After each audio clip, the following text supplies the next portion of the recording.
I want to see them win because I do like them too, but Yeah, because I am the books cautiously look good. optimistic. Like the books look really, really good. I was going through. I think I'm gonna have at least 9 on my pull Oh, list. definitely. Yeah, same. I saw Tim Drake was in a book, and like I leading don't know if Robin's I'm getting book. that one. See,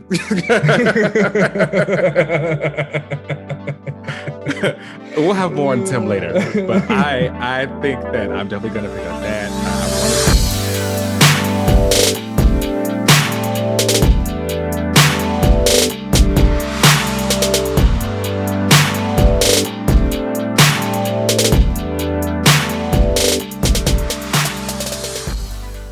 All right, we are live. Yes, yes, yes. Hello. What's up? Welcome back to another relaunch.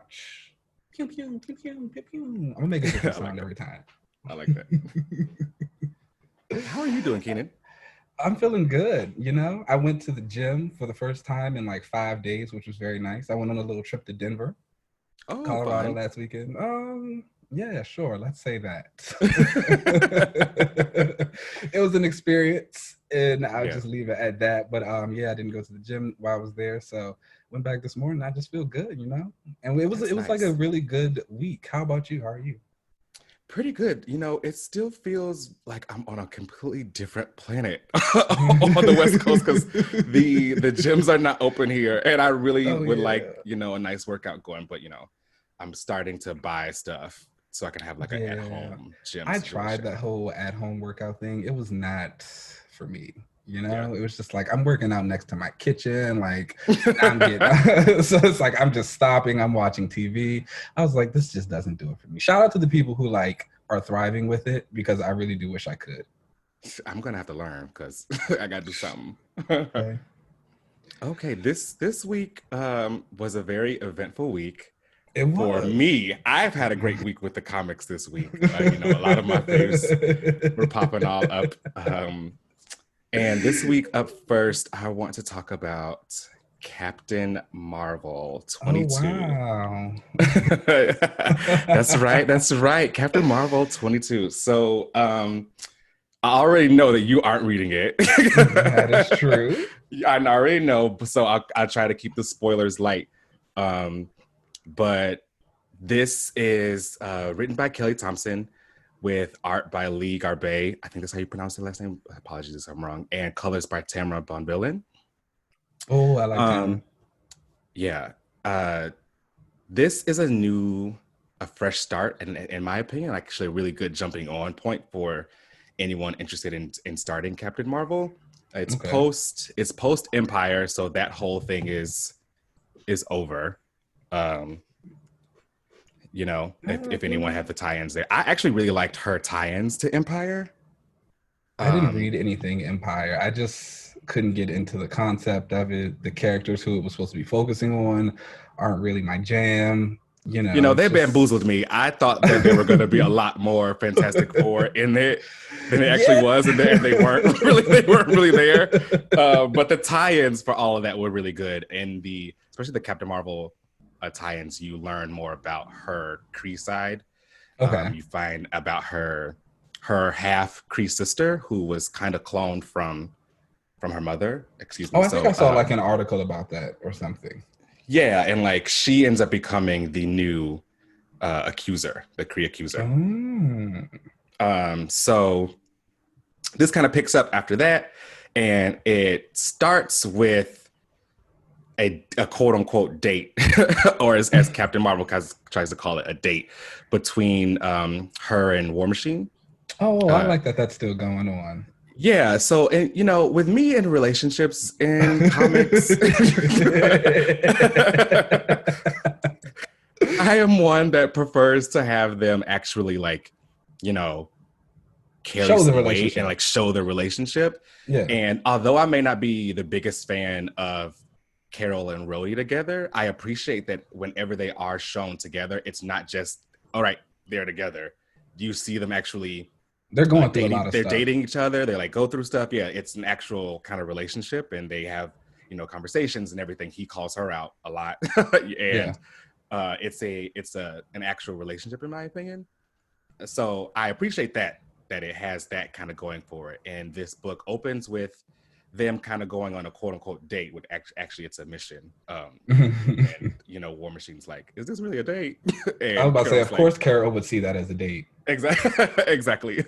And they quickly end up being like attacked by this thing, and Spider-Woman is there. So is Hazmat, Yes. who is Yes. from Avengers Academy. She's kind of been Carol's like kind of sidekick kind of character in this book. Oh, really? Okay. Shout out to Yeah. Hazmat. She's great. She's really cool. So they kind of all end up getting like attacked by this thing, and Carol wakes up and she is teleported.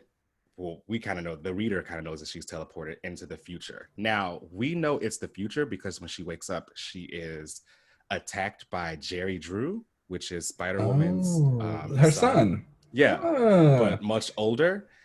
And if you've been following the Captain Marvel series, you will actually also know that this is the future because this is the same timeline that takes place in Captain Marvel: The End, which shows how Carol dies.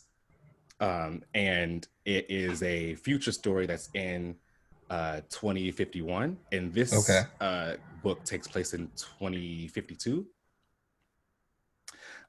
So people, they are like, wait a minute, we just saw you, right? We just saw you die. So how are you back here? So they're kind of thrown off, and she's thrown off because she has no idea where she is. And you start to meet the kind of kids of a lot of our heroes.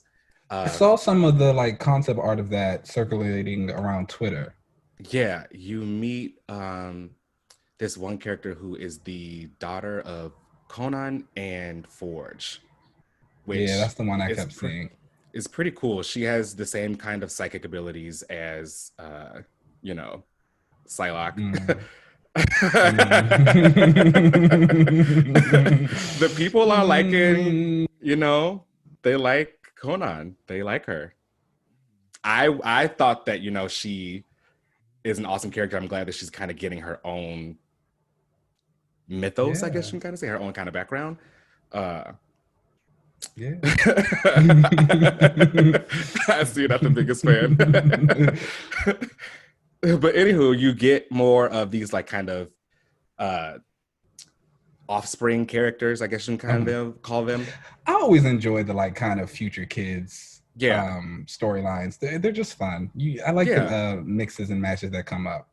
Yeah, of course, Emma Frost is still there just because according to her, you can't kill Fabulous. That sounds about right. Kelly writes a good Emma. She does. Her Emma is really cool in this too. She can't go back out of her diamond form, and we don't really know what's up with that. So I think that might be something that we learn later. And they end up being attacked by all of these limbo demons. Yes. Of course, limbo. That's got to be no one with magic, right? So, of course, they're trying to figure out what's going on, and the book kind of ends on a really awesome cliffhanger. I won't spoil the ending there because I want you guys to go and pick it up. But this was a really, really awesome issue. Captain Marvel, I think this has been the best Captain Marvel has been written since Kelly Sue left. Oh, okay. In my opinion, Kelly Thompson really has a really a really great like handle on Carol, and I feel like to know a character well, you have to also know their flaws, and you can tell that Kelly Thompson knows the problems with Carol and how to write Carol in a way that kind of highlights those for the story's sake, so you see Carol kind of grow as a character. And I think that's awesome. So I guess, as a Carol fan, being the Carol fan, what do you feel is kind of Carol's mission statement in this book? Like, what does she stand for? Like, because I know that's been a big problem with her in a lot of the previous runs. It's kind of like she's just, I guess, fighting villain of the week, or what she does and how she's defined isn't really clear. I remember there was one run where she was basically like the protector of Earth from cosmic threats. And it's like, Is that still happening? Does she have something else? I know at one time they wanted her to be like the premier superhero. Is that what she's back at again? To be honest, I would say the premise for the book, in my opinion, is just getting to know Carol. I feel Okay. like there hasn't been a lot of Carol focused Captain Marvel series. There have been a lot of those, kind of like what you said, where they are, okay, well, what is she? We're gonna make her this thing. And when you set her up that way, you end up having her just being that thing and never really growing and going anywhere. And then, in my opinion, it ends up just kind of falling flat. So yeah, at one point she was, all right, we're going to make her the captain of Alpha Flight. So she is the first one in the in the line of defense for space things that are coming to Earth. But then you didn't really get to see much of like Carol and like what it means for her to be Captain Marvel. Okay. In my opinion, I feel like this series has really peeled back the layers, and it's really just about Carol and what she wants to define as Captain Marvel, what it means for her to have these powers and being a hero. Okay. That actually sounds kind of interesting. It's pretty good. I Mm, the actions there, if you like someone who can kick ass and is invulnerable and has energy blasts and all that kind of stuff, the actions there, and the it has some great comedic points. It's drawn very well. The colors are fantastic. She is really killing it with this book, so I definitely all recommend right. it. Get All right. into it. I don't want to spoil who the main villain is because they are hyping that up there, but it's really, really interesting to see who Namor and Blank have a kid with. Ooh, a Yeah, mystery. I yeah, love it's really good. it. All right, Captain Marvel 22. That's Captain Marvel 22. So the next book is Immortal Hulk 38. Now, I will uh admit, I still have not started Immortal Hulk. I know. I hear I such know. great things about it. You keep telling me to get on it, but I still haven't gotten Look, around to it yet. again, I said it the last time I talked about this book. I've never been a Hulk fan. After this run is over, I will probably never be a Hulk fan again.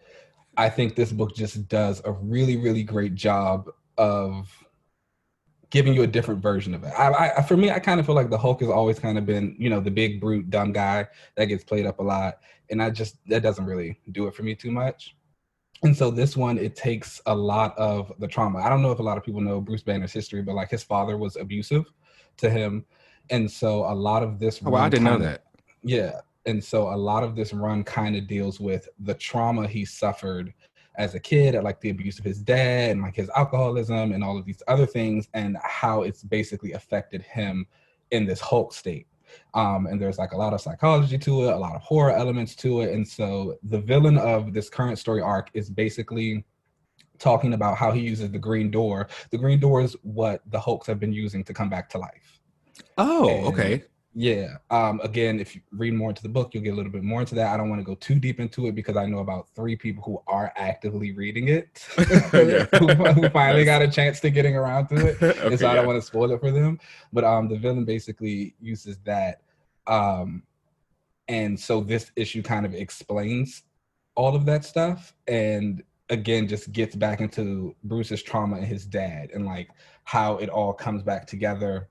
And the villain's really smart about it, and it's just a really good book. It's really well written. Of course, I'm an Al Ewing fan. Joe Bennett's pencils are great. Again, it has like this kind of horror, body horror stuff going on. It's Hulk. He's big. He's massive. He fights a lot of other monstrous creatures, and it's great. It's just a really great book. And you have people who are like kind of searching for him because the Hulk is on the run, because he is doing all of these kind of horrible things. But it's different from those usual ones where it's easy to find him because he's leaving a path of destruction. It's like you have to be a little bit more meticulous because this Hulk is a little bit smarter, and he's a little bit more cunning, I guess is the word I'd say, Okay. and how he does things. So it's like it's throwing a lot of people off. So they're like seeing this guy and they're like, okay, we're used to you being like smash, Hulk smash all the time. And right now you're like you're thinking like Bruce Banner and creating plans, but you're still the Hulk. It's not like Professor Hulk how we got in the Avengers movie. Oh, Yeah. that sounds So really, really interesting. it's a really good book, you know, and I I need to get on it. especially, you know, okay, for me it hits all the right buttons. It's got a little street to it. It's got some horror elements. It's just I love a good deep dive into a character and like their mindset. You Yeah. know, where they are and like why they do what they do, their motivations. I love stuff like that, and that's really what this book is about. It's kind of getting into Bruce Banner's head, like kind of how you say Captain Marvel does with Carol. It's like, who is Carol? What is she Yeah. doing? Like, why is she doing all? That's kind of like what this is doing for Bruce to me. It's like, okay, who is Bruce Banner outside of the Hulk? Who is the Hulk outside of Bruce Banner? How do these two come together? What do they need to do? So it's really great. I'm gonna have to finally get up on that because all I've ever heard are great things about that book. Please do. It's fantastic. Yeah, yeah. Okay, so up next we are gonna go ahead and jump into X of Swords, Woo, woo, woo, woo. starting with Hellions number 5. Now, did you read this? I did. Okay, same. And wow. Wow. I never thought that the book that stars Havoc Yes. would be the book. You know, I love a good D-list random roster popping up out of nowhere Oh, to yeah. do what needs to be done. So for me, like when I originally saw the roster, I was like, okay, these aren't the D-list characters I want. But you know, honestly, I'll take it because I do like Nanny and I really love Empath. So, and like Empath was the star of this issue. Like he Yep, is fantastic. definitely. I feel like what Empath was in this book is kind of what a lot of people feel like Quentin Quire is. Okay. I see what you mean. And but he doesn't come off that way. To me, Quentin Quire doesn't come off that way. He just comes off a little bit more petulant. And Empath was Empath was like funny. Well, maybe it's because Empath is older. Yeah, you know? it's just like he's not like kind of an annoying kid. And I've loved Empath since, like, again, everybody knows I'm a New Mutant stan, like that group. That's right. Those are my kids. So the Hellions, that original group, is really cool to me too. And you know, Empath has just always been like a shithead. You know, it's just the one consistent of his character. He is a bastard, and he has so much fun with it. I think and I just think that's like the greatest thing ever. He's just the best. He's like, I truly don't care. But again, like, you know, they've kind of given that data page about how mutant powers can affect, you know, your mental state. And so like, is Empath's ability to manipulate people's emotions really what makes him that way? So I'm like super interested to get into that, and I loved it.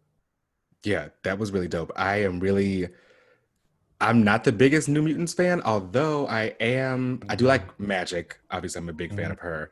And side note, you know, Captain Marvel spent some time with the New Mutants a lot, actually, while she was binary.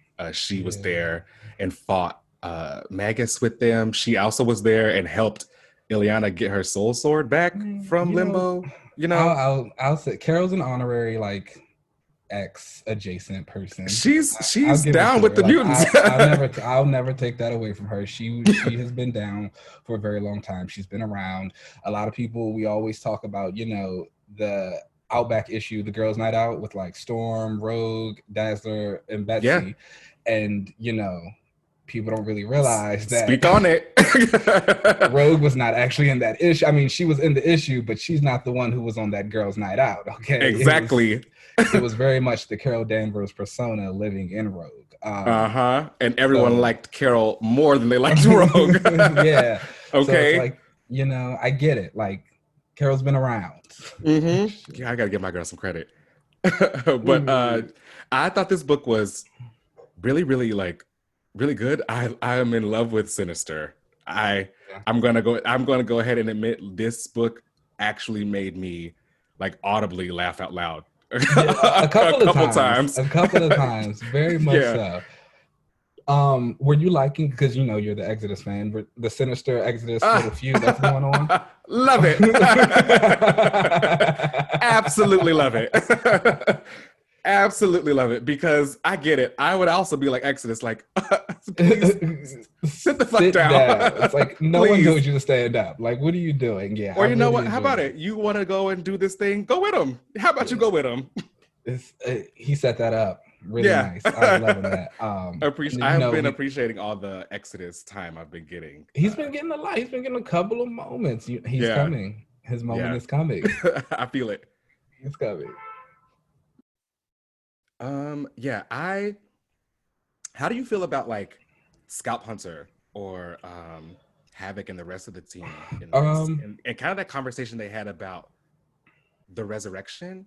I feel like that is kind of a topic of like, are they really being resurrected, or is this just, a clone? No, I really, really enjoyed it, and I loved it, especially for the simple fact that it is having that conversation that so many other like fans have brought up. Are these the real people? They say that it's the soul and everything, but is it really? And I love that it's doing that because we've had so many people complaining right.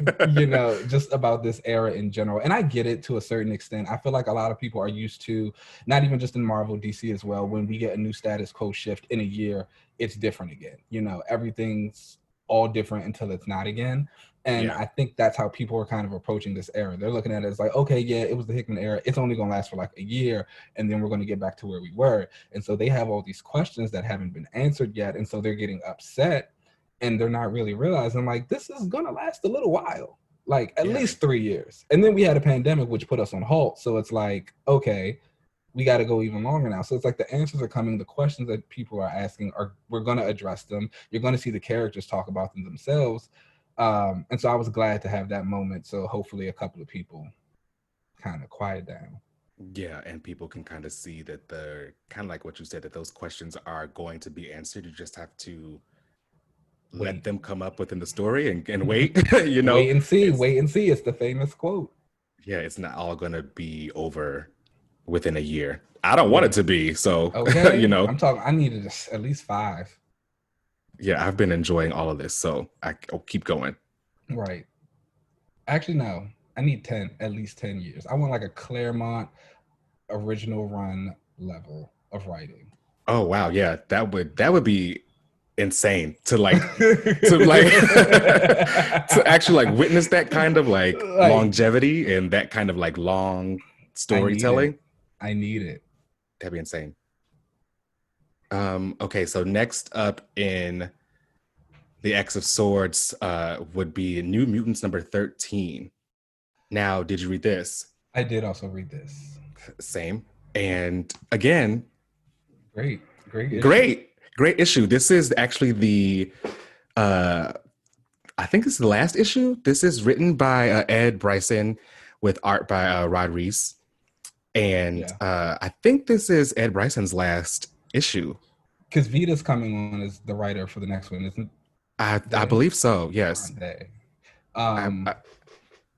Yeah, and honestly, I'm kind of sad that he's leaving because this has probably been my favorite issue that he's written so far of this book. Yeah, I mean, what a way to go out, because this was great. Despite loving the New Mutants, I haven't honestly been the biggest fan of this book outside of like those first 6 Hickman issues. Yeah, the stuff when it came to like Armor and Glob, I wasn't really feeling that much. It was fine, but I just didn't think it was anything spectacular. So coming back to the New Mutants book with this issue, it's just like, oh wow, this was great. Maybe it was because he just focused on like so few characters this go around. He really got to get to the heart of it, but it was great. I loved seeing Magic and Doug kind of talk about like why she's pushing him so hard. And again, it's like I think this was a good time for Magic because I feel like a lot of her past appearances, it's just been to be like the badass Magic girl. Yeah, like she's just been the badass. Yeah, there hasn't been too much depth to the character. And I feel like this issue was really good at showing that, oh, there's still a personality down there. Like, yes, she is this badass magic sorceress, whatever, but like she genuinely does care about Doug. And like she's showing that in the best way that she knows how, which is like fighting him and like being an asshole. But again, like she even tells him, she's like, you're probably going to die out there. When the fighting starts, just stay close to me. And so I thought that was a great moment for her. And I loved that she walked away telling him, not only the truth, which was harsh that, yeah, you're probably gonna die, but stay close to me because I'm gonna try to do whatever I can to protect you. Yeah, and I thought that was a good moment for them. And you know, I'm a Doug fan. I love Doug. You know, I wasn't always a Doug fan. I'm not gonna lie. I was one of those people who used to crack jokes on him, you I know, think we all were, you know. I back think in the day. Because, like, what can you do? it's just that thing. I think it's just that thing. You kind of, I mean, his power is language. I think everyone looks at it and they're just kind of like, oh, that's silly. But when you go back and you read a lot of stories with Doug, it's like he was kind of like the heart of the team. Yeah, for sure. He's there. He's like a really great character, just personality wise, and he had a lot of story, and he's dope. And I loved, even though he technically has fought before. I remember during the Necrosha story arc, there was that whole episode where he started reading body language, and all of a sudden he was like this kung fu killer, and he almost killed Magma, and it was like a whole thing. And I'm glad they kind of didn't go that route for this story. Yeah. To make it be like, no, like that was obviously like possession. Yes, can he do it? Because again, we even got a little bit of the body language stuff in here, but Doug is not a fighter. And like, exactly. That is the root of his character. It's just like, but it's like he will fight to protect everybody else. And it's just like, you gotta love that kid. You do gotta love that. And yes, he could obviously, you know, learn how to fight, but that doesn't make him a fighter. And I think that's the core of what this is kind of trying to show. And I was really, really into this a lot. And kind of like what you said, they really kind of dive a little bit deeper into magic and less I'm just a kick-ass girl, you know, who's here to look cool and kind of show like what she is and how she actually genuinely cares about mutants. The one thing about magic is she has always been ride or die for her friends, you know. She embraces the darkness within her, and you know that's just who she is, and she's okay with that. And through that, she uses that to show her care for her friends. Yeah, most definitely. She loves it. She embraces it. She's like, I also really enjoy the captain kind of like incognito kind of thing that they're like talking about. I don't know what that means. Is it going to rain or something like that? Whatever they're talking about. And it's like, oh, okay. It's like, what's about to happen here? It's like, this is what I came for. Right? Like, what does that mean? Good issue. How did you feel about, again, the Exodus moment? Loved it again. Absolutely loved it again, because what did he do but not lie? At all. You know, he walked in there and said, listen, kid, you are not a warrior. This is just not what you're going to do. He was pissed that he didn't get one of those swords. Yeah. I feel like Exodus was like, now why they got his ass up here trying to fight, and I can do this. I am actually like a telekinetic. I can do this. But you know, he has to let him take his sword and go into the fight, and we'll see what actually happens. I wonder who he's going to fight in the tournament. That is exciting. I don't know. You know, Marvel's been releasing a couple of teasers to let us know who's fighting. You know, we got Betsy versus Iska, which is like fight of the century right there. I am ready. Yeah. Wow. Talk about a moment. And then we've got Magic. We know she's fighting Pog. So my girl's gonna come out, you know, with a new pair of boots and a new purse. Sorry about it, Gator. You gotta go. Sorry. You know, Pog fans, sorry. It's just what it is. What it is. Okay. So I'm excited to see the rest and like who else they reveal, because I'm ready to get to these fights, because we've got we'll talk about that after this last issue. Yeah. So the next issue was Cable number 5, which was part 8 of X of Swords. Now, did you read this? I did read this. Yes. And are you a fan of this series? No. But not because I think it's bad. I think Jerry Duggan is like a great writer, and he does really good work. I just don't care for Cable. Not even Kid Cable? Because no, especially not Kid Cable. Oh, well, damn. Like, okay. It just doesn't do it for me. I thought this issue was cute. You know, it had a little Summers Family moment. That was nice. I feel like this book is obviously nothing that you are into.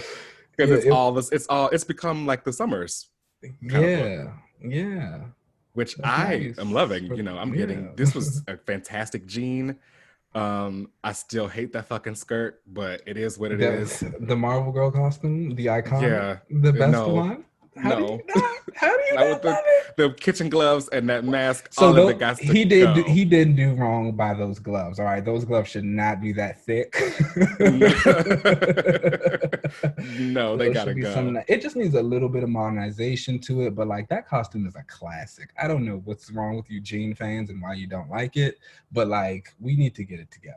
It's because It's it's top all it three. brings back is like her when she was the girl, and we've moved past that. How do She's you feel much. about how do you feel about people calling her Marvel Woman? I don't like that name either.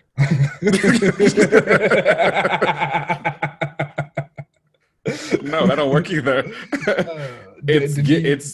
It's too like, I don't know. For me personally, that name sounds too like kind of corny and very like 1960s Legion of Superhero character. Like, That is true. Marvel Woman. yeah, Marvel Woman and Do you have a Strong Lad. preferred code name for G? Uh, I would rather they just come up with something new that she could like own for herself. All right, come on. I don't like, I do not like the Phoenix Force, so I don't I don't need her to be called that. I do think she needs a code name, something that she can kind of own. Another relaunch listeners, that is your challenge for the week. Please tweet us your ideal code name for one Miss Jean Grey. Does she have a middle name? Please. Elaine? Jean Elaine Grey? Yeah, Elizabeth.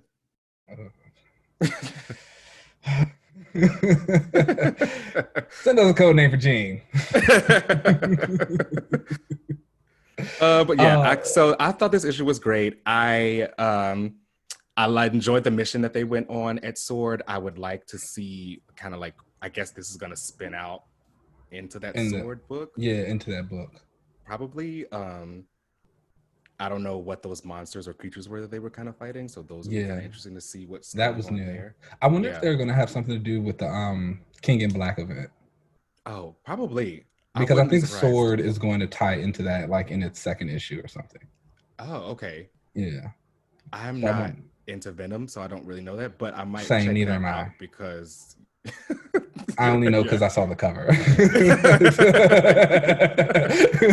It's like I would never read a Venom book. I would never. It's like when that Carnage book was out and like everyone was raving about it. I was like, I'm not reading a book about Carnage. I'm sorry, it's just not gonna happen. I don't care who's writing it. I don't care how good you say it is. I don't care if it be like the X-Men #1 record. I'm not reading a book about Carnage. All right. It's just a no-go. It's just not happening. Yeah, no. I might check out this King in Black thing though, just because of Sword. Maybe. We'll see. I don't know. I'll Google it. Have you been reading the data pages for this event?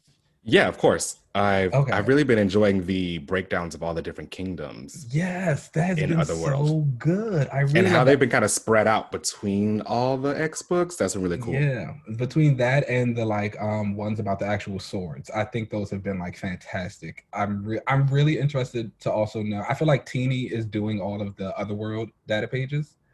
Oh, okay, cool. Personally, I don't know if that's like a fact. I just feel like it. And I wonder if the writers are doing the actual ones for the swords or if they're all kind of like collaborating on that one too. Regardless, I love them. If you're not reading the data pages, you should. Oh yeah, those are all really good. And in this book, you find out more about the like specifics of the Light of Galador that Cable has, and in the New Mutants book, you find out a lot more about the Soul Sword, and I think also about Warlock, like as a sword. That's really cool. Which I thought was great for a Magic Soul Sword too, because I feel like that's always been something that's been a little ill-defined.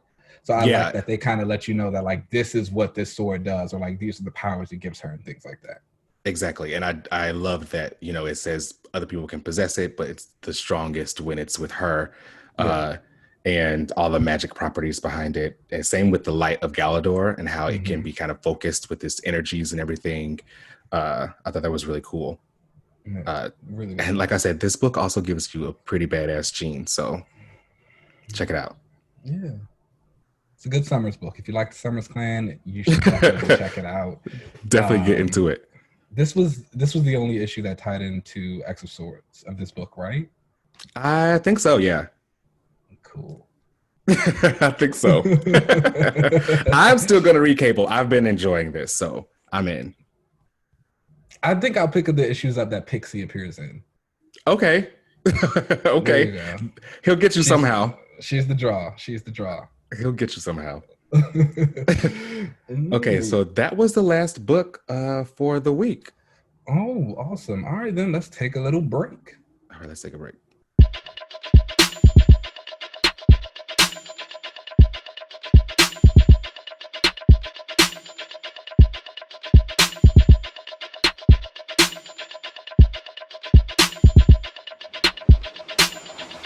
All right, so here we go. We are back for our second segment, news and discussion. So a lot of things actually happened this week. I feel like one of the big ones was the Thunderbolts miniseries relaunch announcement, which I completely missed. Yeah, so the King in Black event is the next kind of Marvel event that's going to be going on. It's based around Venom, so I'm not really sure if I'm super interested in it, but I am interested in this tie-in. So they're doing a King in Black Thunderbolts miniseries written by Matthew Rosenberg with art by Ron Ferreira. And I like Juan Ferreira's art. Oh, nice. It features Taskmaster, Rhino, Mr. Fear, Bartrock the Leaper, and Star. Now, I am interested in this because I'm a fan of Taskmaster and I'm actually a fan of Star. So Star is the character from Captain Marvel, correct? Yeah, so Star is the character who I think should become a big villain for Captain Marvel. She is the current embodiment, I guess you can say, of the reality, or host, I should say, of the Reality Stone. So she has like reality warping powers, and who better to foil someone as powerful as Captain Marvel than someone who can actually bend reality. Agreed. And she genuinely hates Carol. She had a miniseries, right? She did, which was also written by Kelly Thompson, and it was really good. And actually, you would like it because it's written from Star's point of view, and Carol is the villain in it.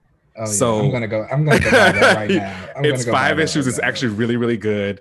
I think you would actually really enjoy it. And you see her in that miniseries. You see her kind of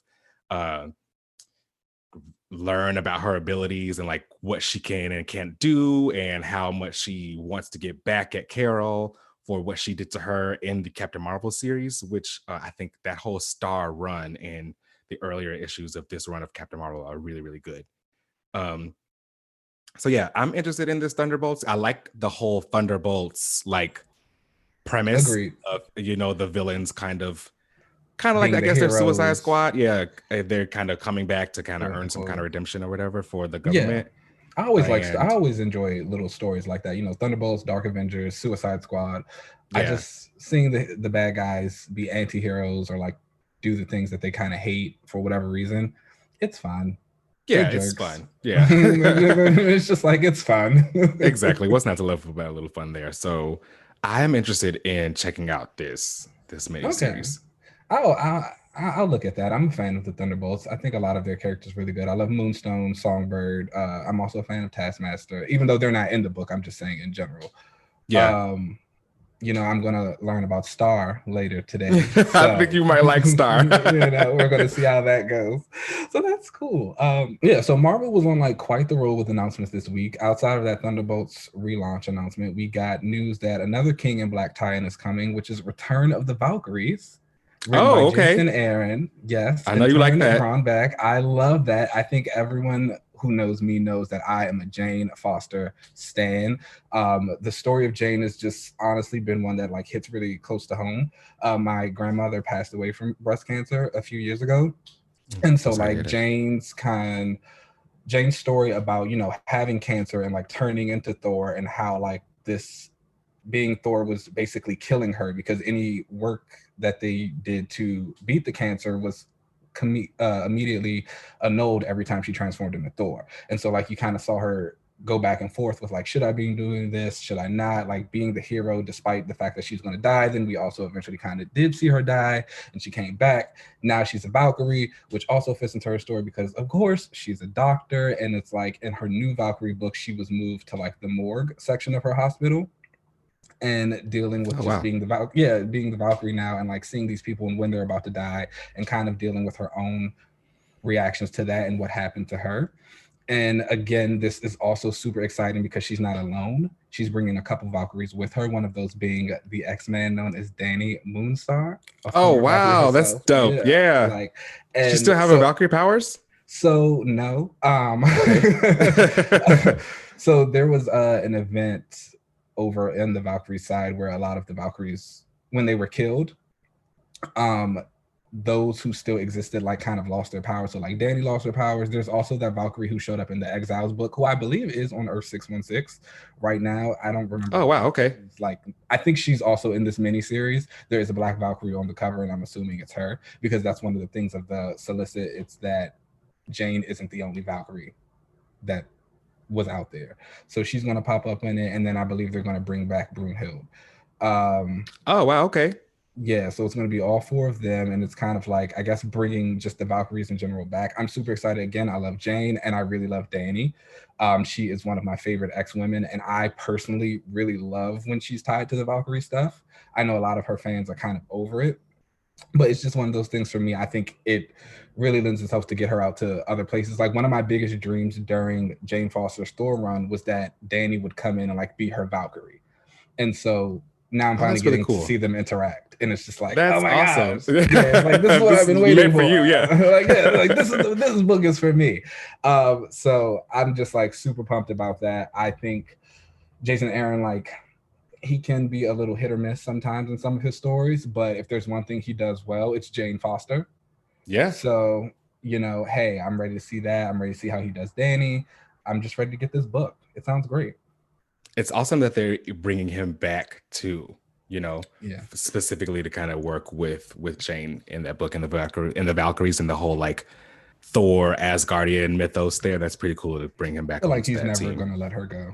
No, probably not. it's like, you know, honestly, I'm not mad at it. There are some creators, they just write characters really well. And so it's like, hey, if you just want to write that person forever, like, or like any chance you get, go for it. Yeah. Hey, if you got a like a handle on the character, keep at it. Mm-hmm. Yes. And then, all right. So outside of, you know, Marvel news, we also got quite a bit of DC stuff, some big stuff. Actually. Yeah, for sure. One of the big ones was DC Universe Infinite is coming soon. Yes, finally. Which, you know, they've so DC Universe Infinite is basically their streaming service for comic books. It's DC Universe, the app that's out right now, which has comics and television, and which was such a good idea. Yeah. Great idea. I have it. I really wish that it could have taken off a little bit more than it did or was more successful, because I really thought that concept was great. Like the fact that I could watch DC Universe shows and like read my comics in the same place, I was like, oh, this is great. Yeah, absolutely. I loved everything, the whole concept and everything there. They just needed to have some better like rollouts and some better user interface things going on there. But I think that going forward, now they're going to focus it strictly on the comics, and it's gonna basically be like their answer to Marvel Unlimited. I think it's gonna be an even better experience now, because they're limiting the gap now. Instead of 1 year, it's now only 6 months separation from when you can read like newer books, which is really good and makes a lot more sense, because it's like, why am I waiting a year? Exactly. So that 6 month gap is nice. And I think it's a great idea. I have DC Universe now, and they are basically asked me if I wanted to just let it roll over. I think I'm going to stick with it. Yeah, I agree. I'm definitely going to stick with it. I think it's needed. You know, we've always kind of needed a place to read DC Comics, especially for runs that we haven't gotten a chance to. You know, Marvel has Marvel Unlimited. Yeah. And even myself, you know, I feel like I'm decently enough versed in a lot of DC history, but I know that there's still a lot of Silver Age stuff that I haven't read that I would really love a chance to get to go through. And so this is that chance, and I'm grateful. Yeah, agreed. This is a great idea. Mhm. And then they also, so let me say this really fast before I even get into this next DC announcement. DC does Uh-oh. a really good job at hyping everything they do. Yes. Hype The queens. way, like, they are hype queens, all right, and the way they promote and like push things out, it gets you super excited. So this next thing that they announced is DC Future State. And Yeah. it's basically a complete revamp of their line where you see a lot of the younger heroes taking over the mantles of their predecessors, and we get new versions of some existing heroes. So like a big example of that is Jackson Hyde, currently Aqualad, will be the new Aquaman in this Future State. Yes. We have a new Batman who people are assuming is Luke Fox, and we have a brand new Wonder Woman who is a young Brazilian girl from the Amazon rainforest, Yara Flora, Yeah. and she's been like such a standout. I'm ready to stand for her. Yeah, like that design is great. Joelle Jones did a fantastic job. Shout out to her. Definitely. And it looks great. Like the books they show, a lot of the things, it's like showing different history, not histories, but like different parts of the future in these books. We'll see like a Justice League that has Aquaman's daughter on it. We will see, again, like I said, a new Wonder Woman. We're going to see Superman's son now being Superman. It's just a lot of really interesting things going on. They're bringing in the Green Lantern Joe from Far Sector. Yes, Far Sector. I think that's awesome. That's really cool. My only issue with this is I think it's only going to be these 2 months. It is, yeah. It is. It's only January and February, I think. So it feels a lot like. Did you read their Convergence event? No. Okay, so basically, no, like, I did not. I skipped over all that. I'm sorry, I couldn't do it. The DC Comics groups, like New 52, pre-New 52, like all these different versions of them kind of coming together to do whatever, and then we went back to Rebirth.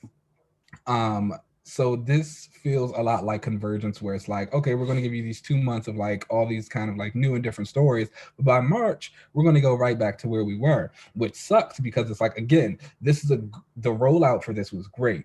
The way they announced it, people are hype. I've seen there was a Jenny Friesen Yara cover of her as Wonder Woman. Oh, it looks like, so good. Oh my gosh. Yes. It's like, so you're only going to give this to me for 2 months, and then you're going to go back to all of the things that people do not like right now. So I feel like, is this supposed to be like where things are going to go? So we're going to just basically pull over for 2 months and go into the future, and we will experience all these new characters and everything. And then when we go back to our quote unquote present, or wherever the current DC line is, we'll start to see like the breadcrumbs of everything leading up to these stories, so that we basically eventually get there anyway, or I honestly what? don't know if I give them that much credit. And truly, it's really no shade. I want DC to be great. It has some of my favorite characters on there. Like Aquaman is my favorite superhero. But again, like I feel like there's just been a lot of flux at DC. It's been a lot of throwing stuff to the wall to see what sticks. I truly do feel like if this is successful in a lot of places, I think they will bring some of these things over to their main line. Again, the reaction to this new Wonder Woman has been really positive, so I could definitely see them finding a way to bring her over full time, and yeah, definitely maybe using a new moniker or something like that. But it just feels like, because there was the rumor about 5G. Did you hear about 5G? Yeah, that was supposed to be like their like generations, and like they were going to explain like the time line and everything, right?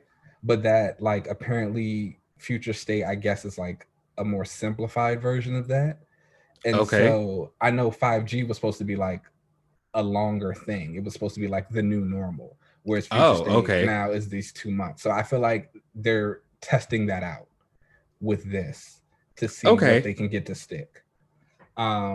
But again, the thing that comes down to is DC, again, is really good with announcing events. Promo, Heroes in Crisis is a really good example. And that just turned to like, wow, what is this? Doomsday Clock, which took like 7 years that to one actually was, come out. yeah. You know, they get these things that like sound really great, and then you read it and it's just like, ugh. So that's my only fear when it comes to Future State. Again, like I like the fact that they're bringing so much new talent in on some of these books. Yeah, that's awesome. But it's just, where are we going after this? It's like, stop giving me all these little tidbits of things. What are you doing with your universe right now? Yeah, and I am one that I do like continuity and I love canon. So, I love a long story. The one thing that always bothers me about DC is I don't know where any of this shit fits. So like at all. And I don't when think they do when is any of either. this happening? So like when is any of this happening? And if you're gonna give me this future state thing where it's like, all right, cool, this is where things are gonna be in the future. If we're gonna go back to the norm, I expect you to eventually get to that future. Yeah. So hopefully that's kind of what they end up doing, and this isn't just another Conversion. Future's End. Didn't they do that before? Future's End. It's like we keep getting these little things and it just doesn't mean anything at the end of the day. It's like, if you're going to do it, do it. Yeah. I don't know. We'll see. They've got some new management over there, so. Yeah, and they seem to be kind of consolidating a lot of things there. So I'm hopefully that kind of streamlines. Hopefully by some of their processes. We're in a better spot. Yeah, I hope this is the kind of the thing that reinvigorates DC, because I want to see them win, because I do like them too. But because the books look good. Like the books look really, really good. You know, I was going through. I think I'm gonna have at least 9 on my pool. Oh, definitely, yeah, same. I saw Tim Drake was in a book, and like leading Robin's book. That one. See.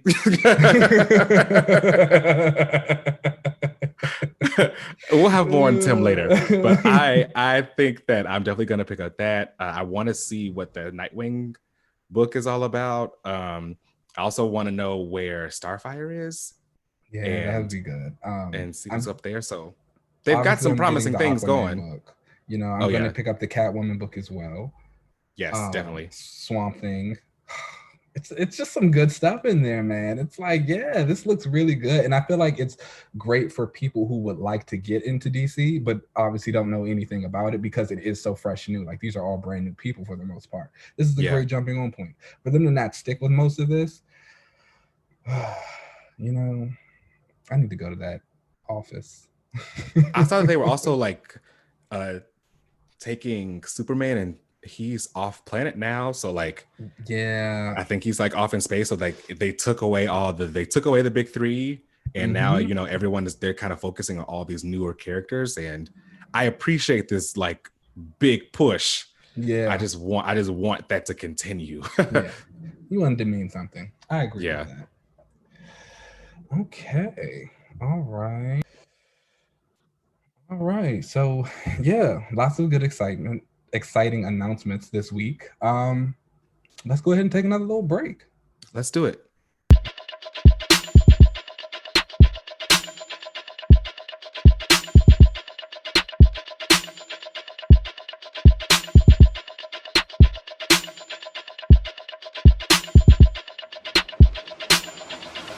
All right. We are back for everyone's favorite part of the show.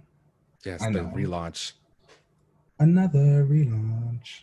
Okay, so I will go first this week, and my relaunch character is Tim Drake. Wow. I'm gonna switch. I'm gonna switch it up this week, and I'm going DC, and I'm gonna go with Timothy Drake. Now, okay, that's a choice. I can sense the shade. I sense it. Listen, Tim, in my opinion, is a character that he has a lot that can be given to him and really pushed. So that's why I really picked him for my relaunch. He is the third Robin. Excuse me. He was the Robin that joined after Jason Todd was killed. Now, he is the only Robin that basically wasn't thrown into the position. He asked for it. Everyone else kind of were like, picked up off the streets and kind of taken in as a ward of Bruce, but he actually asked to be a Robin. Isn't his whole thing because he figured out Bruce was Batman. Exactly. He figured out Bruce was Batman, and that Dick Grayson was Robin because he was there when Dick Grayson's parents were killed. He was actually at the circus and saw them die, and he recognized the flips that Dick could do were also the same that the Graysons could do. So he figured out that, and he's also really good with like computers, and he's really, really smart. So he wanted to become a Robin, so he kind of trained himself, presented himself to Batman, because he felt like, actually, no, I'll take that back. It was actually to Dick Grayson. He was like, I feel like Batman needs a Robin. So he asked Dick to go back to being a Robin. And of course, Dick was like, hell no, I'm not doing that again. And, but he said, I think you should be a Robin. And he felt like Tim could actually rise up and become that. So Batman kind of told him, he could work in the Batcave for a while, and basically like had him being the man in the chair for Batman, but would never take him out on the field because Batman had kind of PTSD from Jason and didn't really want to have another Robin with him. He should. Exactly. So he didn't really let Tim kind of go out for a while, and then until Tim kind of proved himself. And after he proved himself, Batman sent Tim on like a martial arts world tour, basically, and made him go and learn everything that he kind of learned. That actually sounds great. I would love to. It was pretty awesome. Yeah. Yeah, it was pretty dope. These were back in like detective issues, like 463, I think. And some earlier Batman issues. So yeah, after he fully became Robin, you saw him on the Teen Titans and you saw him in Young Justice. If you're a fan of that whole Jeff Johns era of Teen Titans. I was about to say, he was a part of one of the greatest eras of Titans, like definitely That's a top right. 3 era. Jeff Johns, Titans. Jeff Johns, I'm not even going to get started on that. Go ahead and finish. Right.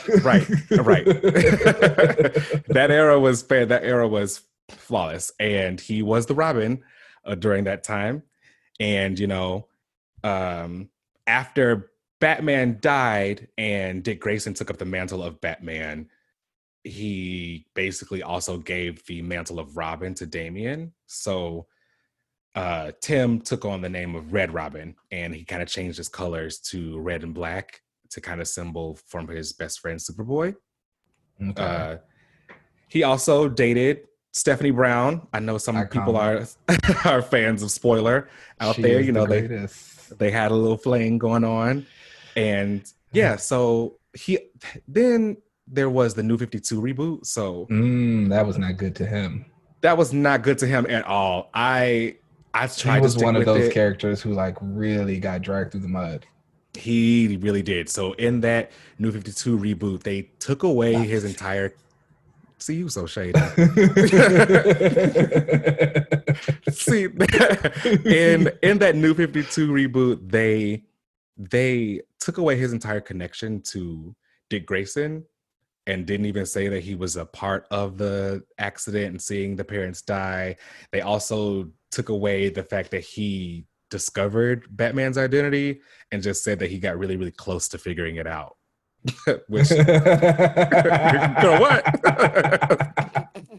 Like, what was the point?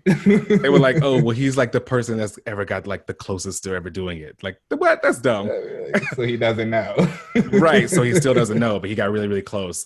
And they also said that his name, Tim Drake, was an alias because like a villain came to his place and tried to take his parents from him and kill his parents, and then they all had to go into witness protection, and they gave him the name Tim. Yeah, it's just ignore it. So that's kind of where I fell off. I'm not gonna lie to you. That's where I fell off the bandwagon with DC, was towards the end of New 52, and then I jumped back in with Rebirth. I'm not reading his current appearances in Young Justice, which is written by I think Brian Bendis. Yes. Also, because I'm not. Yeah, he took on. I think he took on like a new name in that book, though. We're gonna ignore that. No, we're gonna move right on past that. And he goes by Robin again. All right. Let's completely ignore that because it was not good. So where I would, speaking of new names though, my relaunch for him would be I would make him the new Oracle. And I would make it a, the Oracle position in the Bat family is always like the information broker. Like they're the one who they're the man in the mirror. Basically, I'm sorry, not the man in the mirror, Michael Jackson. They are the man in the chair. So they're the ones who they're like calling in and they're on their intercom systems and being like, give me this information. And who better to fill that role than Tim? He is all into technology. He can handle all that kind of stuff. So I think that he would be great as the new Oracle, but I would make it a blend of what Oracle does and Robin. So he would still be out, doing missions and everything. And he can still go out into the field, but he is who they all He's still like the information hub. Exactly. He's the information hub and the hacker and the one that can help out with stuff like there. I would I would make him the new Oracle and give him. Is he using the code name Oracle? Yeah, for sure. Okay. He gives the code name Oracle. I mean, information hub, Tim Drake. I think that is where they should kind of place him. And, you can let Barbara Gordon, she can be Batgirl and with the other Batgirls and all that. Yeah. But I think that he would make a great Oracle. All right. I mean, I'm always down for something new for a character. I always give it a try. Yeah, I want him to be able to have a name that he can kind of claim go into and define. Yeah, and I think Oracle would be great. I think that Babs kind of had a great time with it, and I think she's moved beyond that. Yeah. And I think that he could kind of fill that role. Okay. All righty. Yep. So that's what I'm doing. Tim Drake, Oracle. I love it. Well, my relaunch for the week kind of got ruined. Uh-oh. So I was originally going to relaunch Aquaman.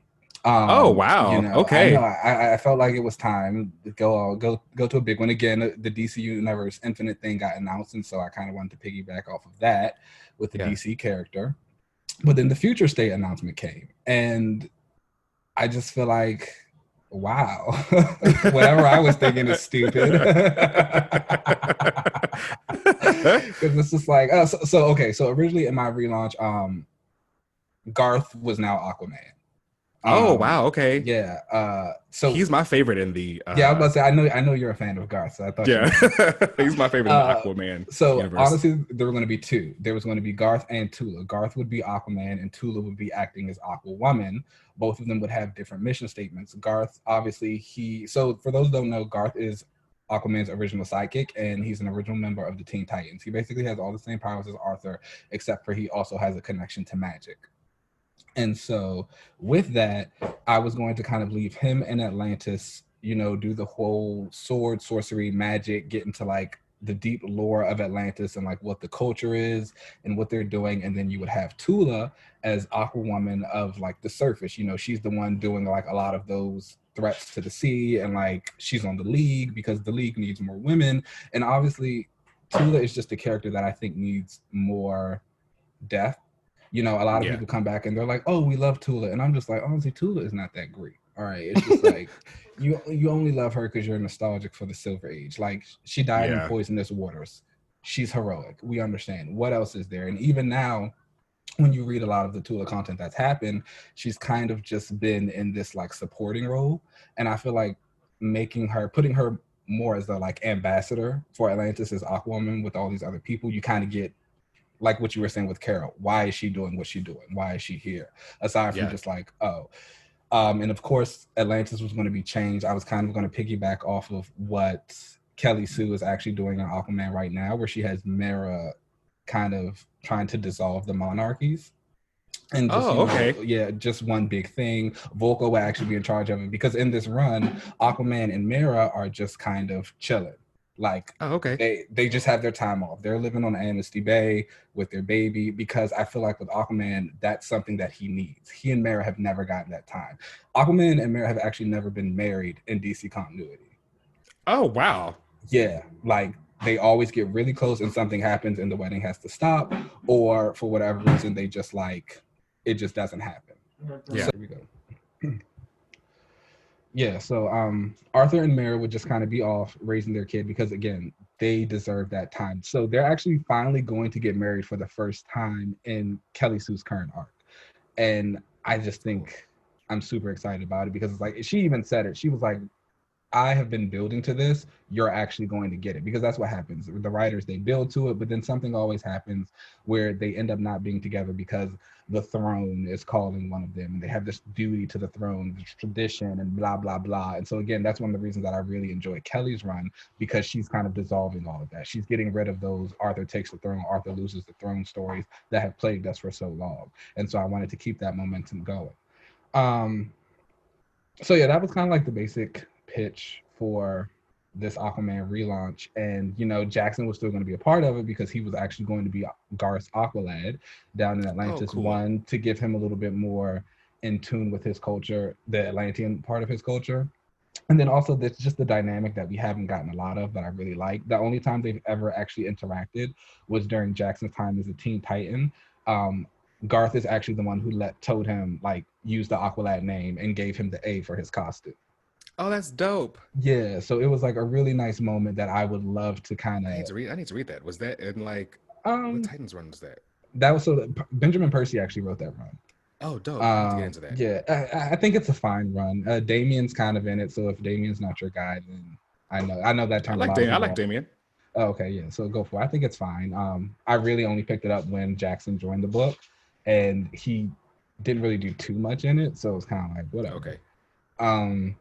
But yeah, so I thought that was a great moment that I would love to get pushed within. But then, you know, again, like this Future State thing got announced, and it's basically like Jackson is Aquaman, and he is like going through this interdimensional nexus that connects distant planets and galaxies through the ocean.